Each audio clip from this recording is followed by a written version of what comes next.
I had a video topic request, and so I'm going to try and talk about it, even though it's been a while, which was how to handle physical intimacy when you're avoidant of all kinds.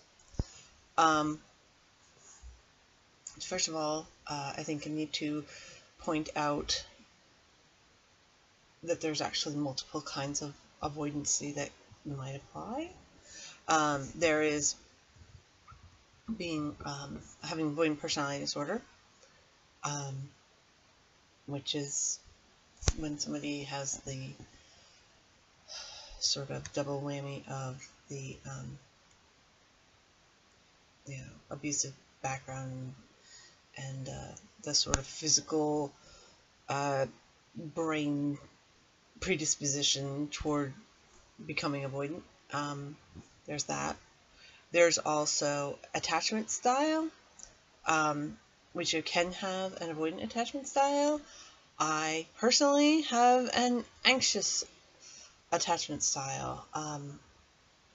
Been a while since I looked at this stuff. I think it's avoidant, anxious, and secure. Secure means like normal. Avoidant means that you don't want anything to do with them and try to push them off as soon as they show up. And anxious basically means you don't trust anything and you have to be constantly reassured. So it's like clingy and yeah, that sort of thing. Like you just need to be reassured all the time. You just don't believe it.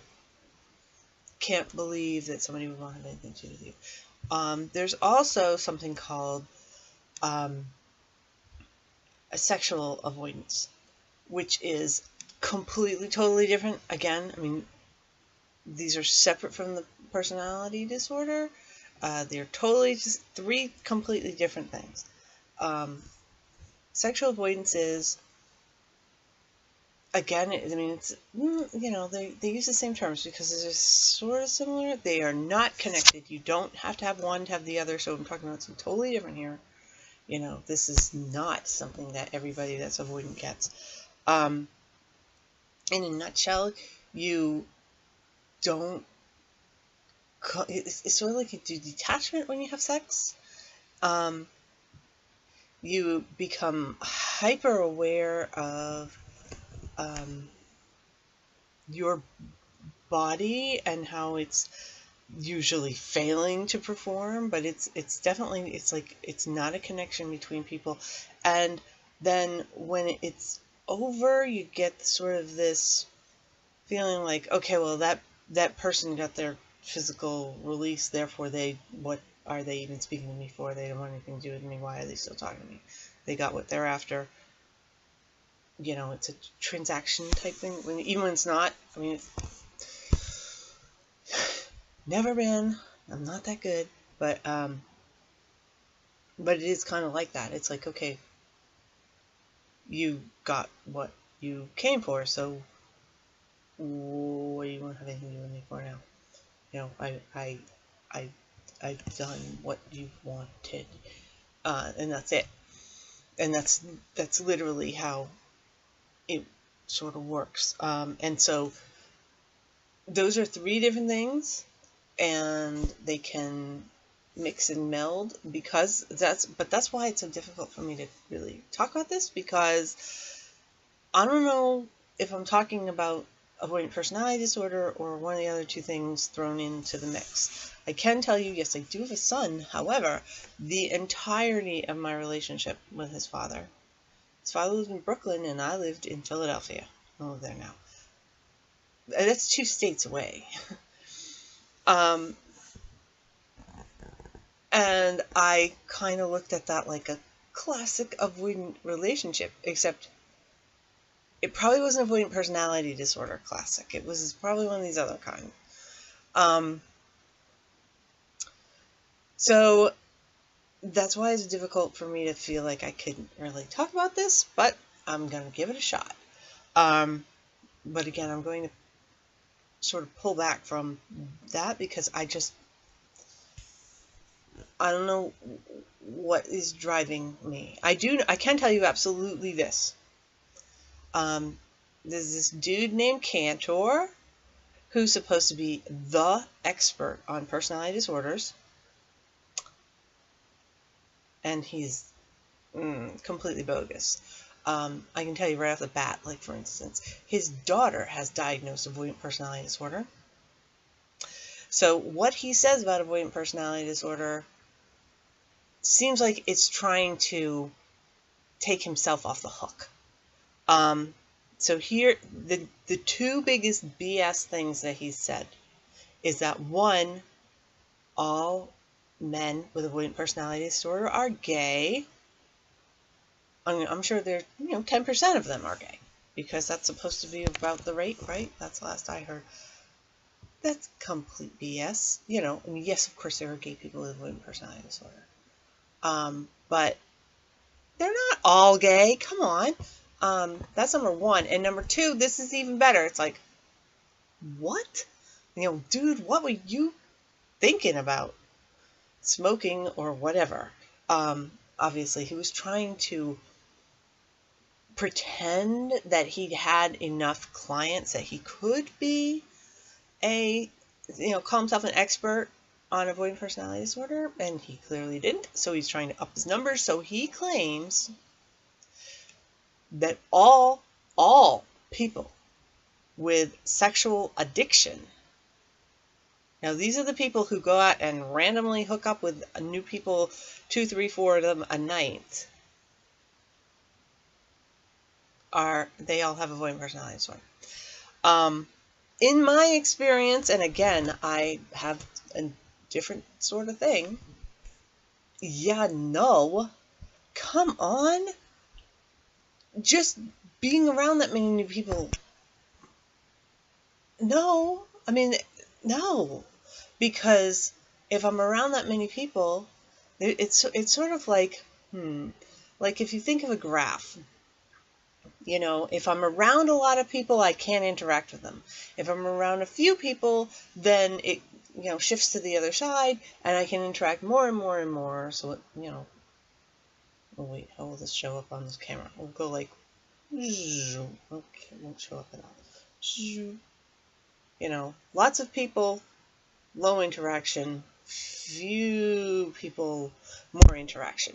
So there is no way that that these people who are like way out here, that are the people with sexual addiction who have to have sex with multiple people a week, random stranger people a week. No, give me a break. Okay, so those are some of the bogus things that were said sexually, but that's about all I can talk about because my personal experience, I get too much other stuff going on. I can't separate it out to say this is avoidance. As far as not actual sex, but other physical things. Again, it's actually that graph totally applies. Like, it's the same as I can't do sort of really small talk. I can do it for about 30 seconds. But, like, go to a party and talk to somebody? No. That ain't happening. No. Talk about the weather with a checkout person while I'm getting my groceries. That's about it. It's the same with people that I don't know as far as like handshakes, high fives, fist bumps, anything like that. No. I try to be away from people as much as possible physically. In all cases, if I don't know them. So, like, even driving, I try to I will purposely slow down if there's a car in front of me so that I can get some distance. I mean, that's pretty significant there. I don't interact with people I don't know. my family members. I'm very well known to not be a hugger in a family of huggers. Not all my family hug, but a lot of them really, really like it. A lot. And some of them force it on me. It's like, okay,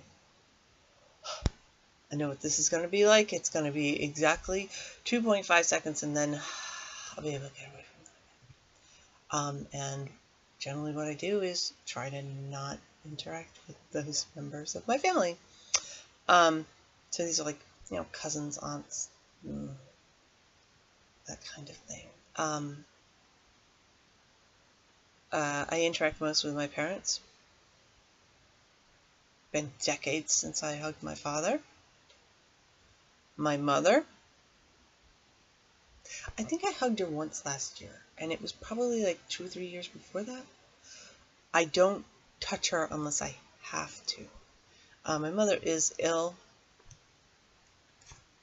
so sometimes she does need, like, to be physically cared for.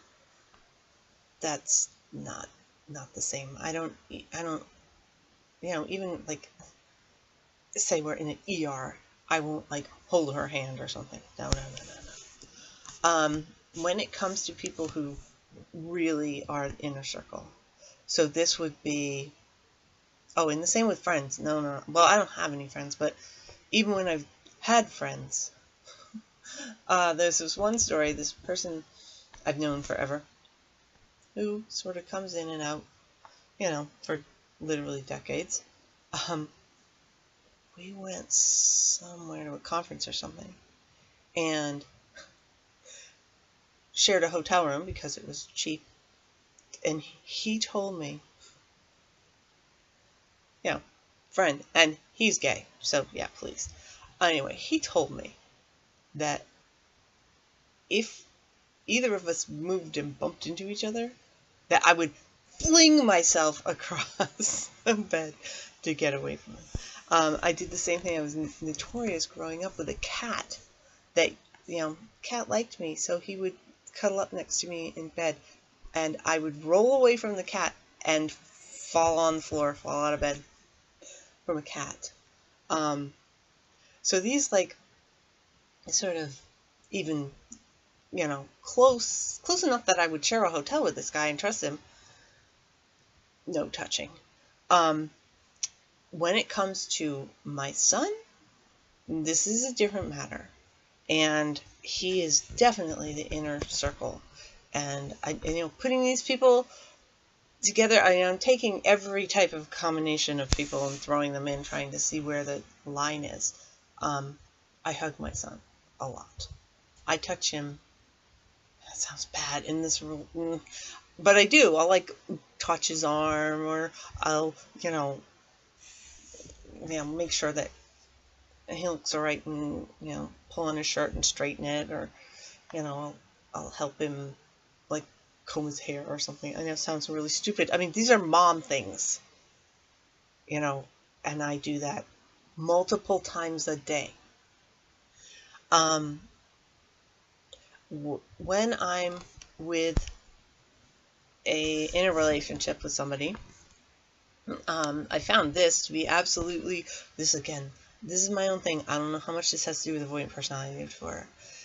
I will, even somebody I've been with for years, which has happened, believe it or not. Again, sort of like not together, but dating. I'll get nervous around them. And if I physically touch them, I'm talking like, a hand on their arm or something like that, then my anxiety drops. And so I'm actually really touchy-feely to a very limited number of people. And very, very, very, and I'm like, I touch them all the time. And the other thing I do, is I have cats and I pet my cats. And I also volunteer at an animal shelter, believe it or not, as a socializer, which the job is pet the cats. If you don't have people, I recommend pets. They really do make sometimes an okay substitution for people.